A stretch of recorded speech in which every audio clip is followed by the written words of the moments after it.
3 and action. Hai Uppers, welcome back to Up Unclub Podcast. Tempat di mana kalian para Uppers mendapatkan informasi yang luar biasa dari setiap narasumber di setiap podcast. Nah, Karin hari ini mau bahas apa? Nah, hari ini kita akan membahas sesuatu yang kayaknya anak muda sering alami. Nah, terutama bagi anak muda yang sudah punya pacar. Nah, jadi apa topik itu? Yaitu toxic relationship. Bersama salah satu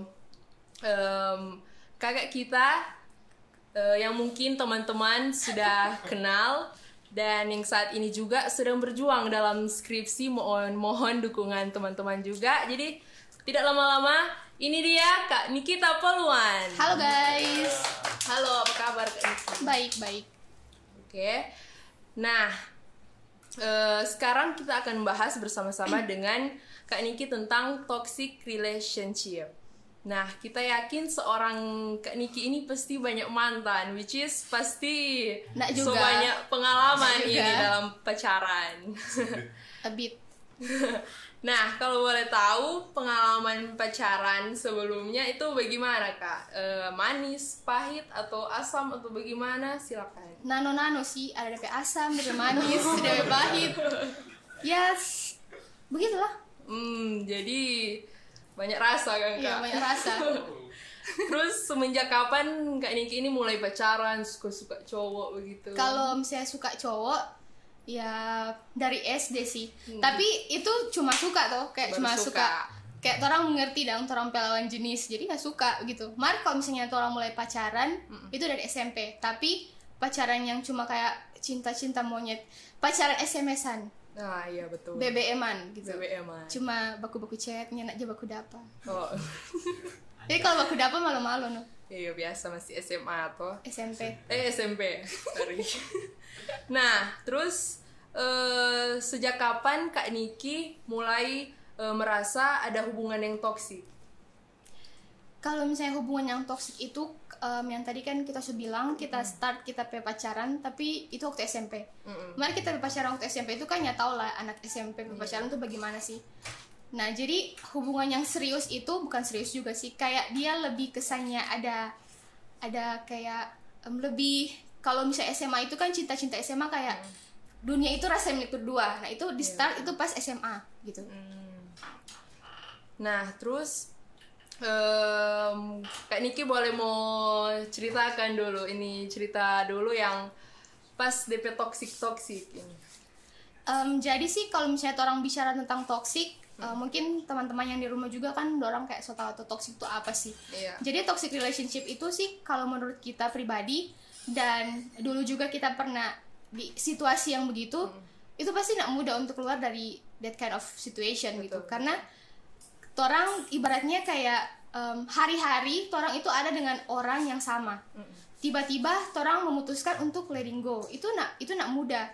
Karena kan kayak apalagi cinta SMA itu kayak permulaan percintaan. Kayak misalnya orang jadi tahu misalnya jalan sama-sama atau makan sama-sama atau jadi itu mulai ada kayak connection begitu dong antara kalau misalnya orang ada di hubungan pacaran SMA. Jadi kalau misalnya bilang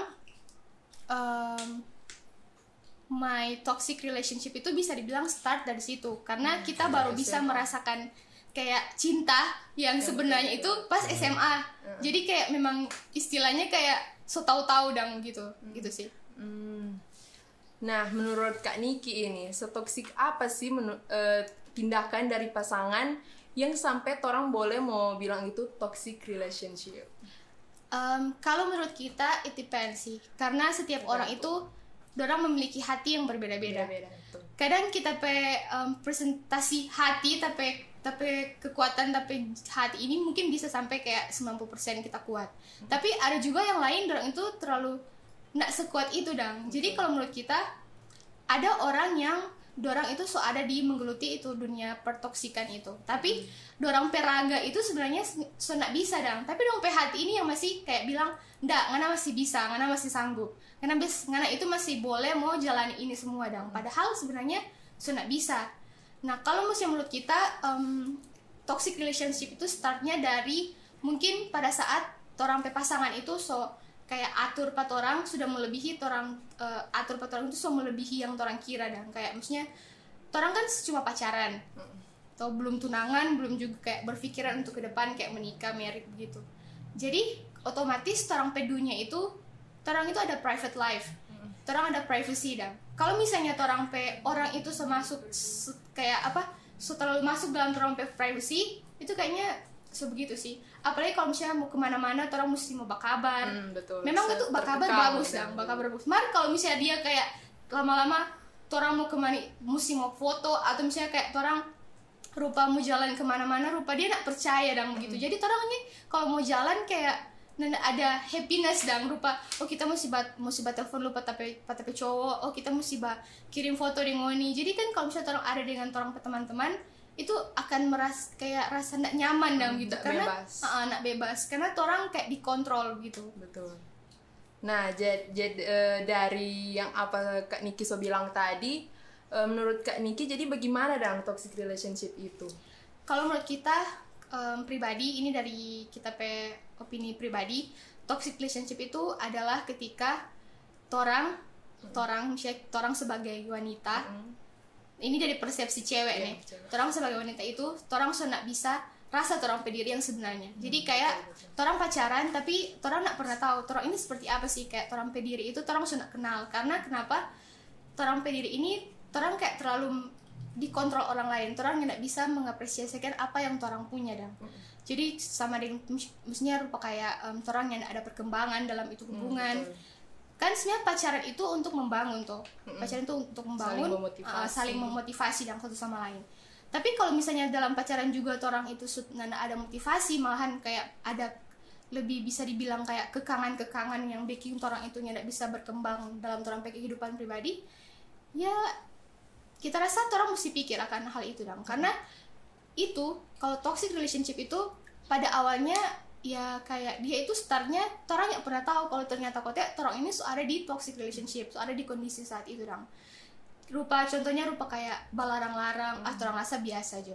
Tapi lama-lama itu akan jadi kayak lebih hari lebih dan DP balarang. Itu karena kadang juga orang alibi karena dia ketuk sayang orang, jadi ikut jadi mau. Nah ini salah satu pelajaran yang kita dapat sekali waktu kita SMA. Jujur kita masa SMA itu kita boleh bilang kita nak pernah ada rasa kebahagiaan waktu kita SMA.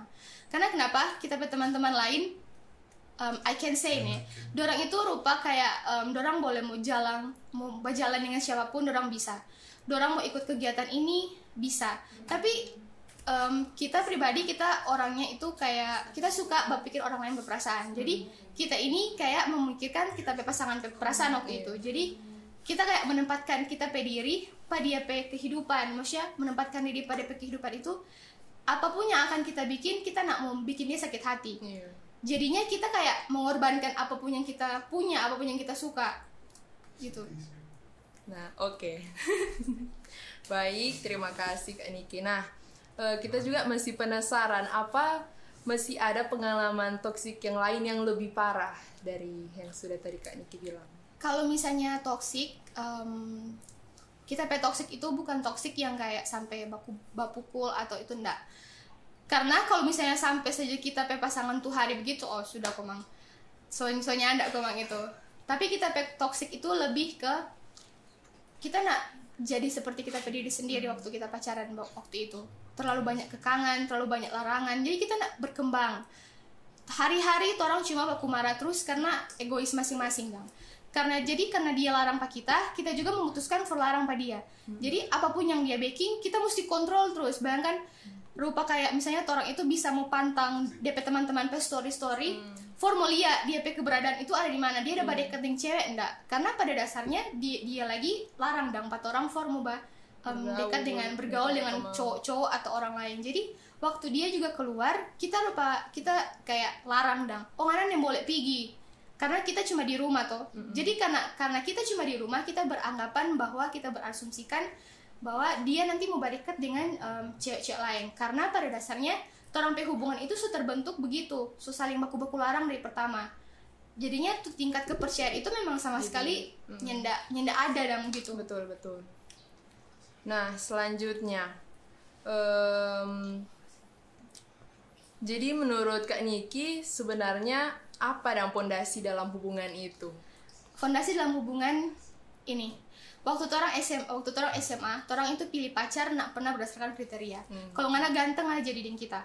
Betul toh? Betul. Pas orang kuliah, orang sudah lebih mature, orang sudah lebih dewasa, orang nak pernah perhitungan lagi itu kegantengan. Yang orang cari itu adalah orang yang berpendidikan, yang baik-baik, seiman, dengan dewasa dan sayang 4 orang. Cuma itu Jo.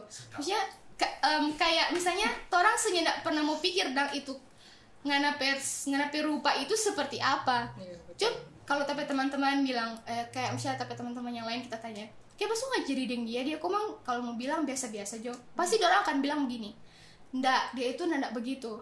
Apa yang dia bikin kita itu, dia itu dewasa, dia itu boleh mau bikin kita jadi orang yang lebih baik. Jadi waktu orang kuliah itu beda dong DP situasi untuk berpacaran, bagaimana cara orang mau pilih pacar gitu. Nah pas SMA kenapa orang sampai salah, karena orang yang ada kriteria. Orang cuma bagi rata juga sama yang penting kita ada cowok begitu dong. Kan tuh hari kan kalau misalnya orang SMA ya gaul-gaul, atau kalau misalnya ada cewek cowok ya di Instagram, kalau misalnya ya begitulah bawa story punya ini tau lah semua DP kondisi saat itu. Nah jadi sebenarnya kunci suatu hubungan itu orang juga sebagai cewek atau cowok, orang itu kalau misalnya orang mau ada di salah satu hubungan yang salah, orang dari awal orang mesti ada prinsip, orang itu mesti ada kriteria. Kenapa itu kriteria penting? Kalau misalnya katungan anak suka cowok yang jaba minum baba rokok, karena dari awal kan mesti pasang kriteria, ndak kalau misalnya ngana minum baba rokok kita nih mau di mana? Iya betul. Iya toh. Tapi kalau misalnya katu dari awal ngana cuma terima pada dia karena dia ganteng, atau mungkin ngana terima pada dia karena dia gaul, ya berarti ngana juga harus menerima dia resiko dah. Tapi kalau misalnya dari awal ngana so yakinkan ngapain diri, ndak, kita itu maunya yang begini. Kita suka, kita pediri ini di treat dengan begini. Pasti kan ngana akan cari pacar orang yang begitu dah. Tapi orang juga nak bisa mau cari orang yang sempurna ndak. Tapi setidaknya orang yang bisa melengkapi orang pediri, saling melengkapi begitu. Jadi kalau misalnya nak saling melengkapi ya for apa? Betul. Makanya kalau misalnya di pas orang kuliah banyak orang yang jomblo. Banyak orang yang jomblo, banyak tuh sampai teman-teman yang jomblo. Bukan berarti karena dorang mungkin anak mau pacaran, enggak. Tapi pasti dorang itu sementara cari orang yang benar-benar pas for dorang. Betul sekali. Karena kan who knows dang pas ngoni tamat dari kuliah tiba-tiba ngoni kawin. Kan orang nak pernah tahu. Jadi kalau misalnya orang cuma kayak mengulangi orang kesalahan yang sama di dulu-dulu yang mungkin orang masih anak-anak, masih belum sedewasa sekarang, ya itu akan merugikan orang pediri sendiri. Betul. Juga. Dengan selanjutnya itu kepercayaan sih. Itu paling penting. Paling penting itu kepercayaan. Karena dari awal kita bilang pak kita pasangan yang sekarang, kita nih mau kalau misalnya orang itu pacaran tapi kayak lupa diri. Kan orang ini pacaran, lah orang tahu orang pasangan apa yang orang suka, apa yang orang nggak suka. Jadi nggak mungkin juga orang bikin orang itu jadi sakit hati tuh. Jadi ya percaya Jo. Kalau misalnya orang pasangan ini orang melakukan hal yang orang nggak suka, ya bakira Jo dari awal. Karena prinsip bagaimana? Berarti mungkin bukan dia dan orang yang pantas perngana. Dan itu sih, tuh toxic relationship ini kita juga banyak teman-teman yang ada di dalam itu situasi saat itu. Kok orang bahkan sampai lebih parah dari kita, sampai kayak mesti hurt themselves gitu. Tapi kita berprinsip kita nggak akan pernah mau sakiti tapi diri sendiri. Jadi selama waktu itu kita kalau misalnya sakit hati atau misalnya tertekan bagaimana kita selalu cari jalan, kita selalu berdoa. Selain berdoa, kita juga berupa kayak maksudnya treat myself, kayak pergi di mall, kayak babi apa kayak punya yang bisa bikin orang pediri ini jadi senang dan maksudnya jadi kayak orang jadi menerima orang pediri juga. Karena itu toxic itu juga akan beralih ke orang mental health. Kalau misalnya orang mental itu rusak, ya pasti orang rasa orang ini nak pantas untuk siapapun. Padahal sebenarnya ada orang yang bisa lebih pantas buat orang. Ada orang yang mampu bikin orang itu bahagia tanpa orang tahu dang itu. Nah jadi begitu sih, karena ada kita tapi teman-teman yang lain juga ada yang sampai kayak iris tangan lah punya untuk untuk mau cari itu perhatian dang, supaya DP cowok itu kayak rupa mau kasih dia perhatian. Iya betul. Rupa kayak kenapa sih orang mesti bikin begitu dang? Memang itu cinta. Kalau misalnya apakah cinta itu memang sebodoh itu? Ya betul. Itu toh. Note it guys. Jadi maksudnya bagaimana sih itu yang kayak, jadi kalau misalnya cewek-cewek itu mesti tahu menipe harga diri juga. Jangan sampai ada orang lain yang merusak menipe harga diri dengan cara merusak juga menipe diri, karena orang tahu ini kan orang tubuh ini adalah bait Allah. Toh. Jadi nggak mungkin dong orang mesti rusak orang tubuh, padahal Tuhan pasti akan kasih orang pasangan yang memang terbaik dong for orang. Buktinya saja kita dapat. Toh masa yang lainnya ndak? Betul. Gitu. Oke, thank you Kak Niki. Nah, abis ini pertanyaan yang terakhir, kita mau minta jadi tips apa yang boleh Kak Niki share for para Youpers supaya tidak terlibat atau mengalami ini toxic relationship. Yang kita mau share para teman-teman di rumah, kalau saat ini sekarang Moni itu berada dalam toxic relationship, yang kunci utama yang Moni mesti bikin itu adalah berdoa. Kenapa? Moni harus minta pada Tuhan, Tuhan kita maunya itu seperti ini. Tapi Moni juga harus berdoa supaya Tuhan mau kasih pasangan yang baik juga, pengonipe mantan atau pengonipe pasangan yang ngerasa toksik. Karena orang juga nak bisa berdiri di bawah penderitaan orang lain. Kalau orang bahagia, otomatis orang juga harus mendoakan orang lain itu untuk bahagia. Bisa saja Moni itu karena sebagai mengenai diri sendiri, Tuhan akan mempersiapkan orang yang memang pas. Dan bisa juga mengenai pasangan yang sekarang yang anggap toksik itu, Tuhan sudah persiapkan pada dia memang orang yang memang pas untuk dia. Jadi orang nggak bisa pukul rata kalau sama laki-laki sama perempuan betul. Itu sama, nggak bisa. Itu semua tergantung dari orang persepsi masing-masing. Nah, dan untuk kalian-kalian para wanita-wanita yang selama ini mungkin Moni itu melukai Moni diri sendiri karena itu begitu, ayolah guys, jangan pernah Moni lukai Moni diri cuma karena itu percintaan itu. Karena semakin Moni terluka, semakin orang lain itu akan senang, dan semakin orang lain itu akan beranggapan kalau Moni ini kayak jadi bagaimana, kayak bucin, terlalu bucin sampai kayak bucin. Memang ada itu dang. Tenang saja. Tuhan pasti akan kasih penghuni itu pasangan yang memang Moni butuhkan. Karena kan harus sepadan. Jadi kalau misalnya Tuhan rasa sepadan, kenapa harus dilanjutkan? Mungkin saja ini ujian saat ini itu adalah rencana Tuhan juga supaya mau kasih pator itu satu hal yang terbaik dong gitu. Oke, thank you Kak Niki. Nah, jadi guys, memang kalau orang mau bercerita tentang toxic relationship ini, sekali lagi pasti tidak akan ada habisnya. Nah, tadi Kak Niki cerita kalau toxic relationship bukan cuma hal-hal yang besar dan yang negatif yang bisa dikatakan toxic, tapi hal-hal kecil seperti posesif, cemburuan berlebihan tanpa dasar, itu semua merembet ke arah toksik. Dan mungkin bukan cewek yang hanya bisa menjadi korban, guys. Bisa cowok juga. Ada pada cowok ini yang jadi korban. Jadi mungkin podcast toxic bakal ada 2 part. Nanti mungkin next week akan ada podcast toxic dari side boy, jadi dari sisi cowok. Nah, stay tune guys. Nah, selanjutnya sebelum kita tutup sesi kali ini, kita akan minta closing statement dari Kak Niki supaya teman-teman udah deh jauhi aja toxic, mending temenan aja biar lebih asik. Silakan Kak Niki. Jadi my closing statement ini bukan cuma untuk cewek tapi juga untuk cowok. Kalau Ngoni ada di saat hubungan yang toksik, berpikir jo kawan-kawan, Ngoni itu ganteng, Ngoni itu cantik. Setiap orang itu diciptakan dengan kelebihan masing-masing. Kok Ngoni masih mau bertahan dengan 2 orang yang toksik? Aduh kesian. Mantap. Di dunia ini itu berjuta-juta orang, kok Ngoni cuma melukai Ngoni pediri dengan orang yang salah. So lebih baik kesian Ngoni piara apa, kawan-kawan? Jangan bilang. Jadi begitu guys. Jadi orang itu harus tahu orang diri ini tanya Pak Tuhan, Tuhan kita jodoh itu siapa, yang mana, pasti Tuhan akan kasih. Jadi guys, jangan khawatir, itu semua pasti akan ada dari waktu, karena kita semua lewati itu semua. Dan saat ini kita di hubungan saat ini, kita yakin dan percaya itu Tuhan yang udah kasih.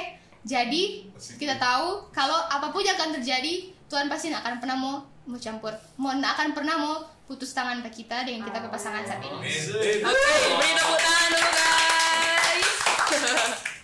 So guys, sekali lagi buat kalian semua yang sekarang mungkin lagi menghadapi toxic atau sudah mengindikasi kayak Surya ini menuju ke toxic relationship, lebih baik kita jauhi yang toxic dan lebih baik kita temenan aja biar lebih asik. Nah, jadi jangan lupa ya teman-teman untuk komen di bawah, like, subscribe, dan mungkin jika teman-teman mempunyai saran atau masukan untuk kami, teman-teman bisa tulis komen di bawah atau DM di Instagram BEM Unclub. So, thank you so much karena sudah nonton Unclub Podcast, dan thank you juga buat Kak Niki sudah bisa berpartisipasi dalam podcast hari ini. Sampai jumpa di podcast selanjutnya. Bye! Bye guys!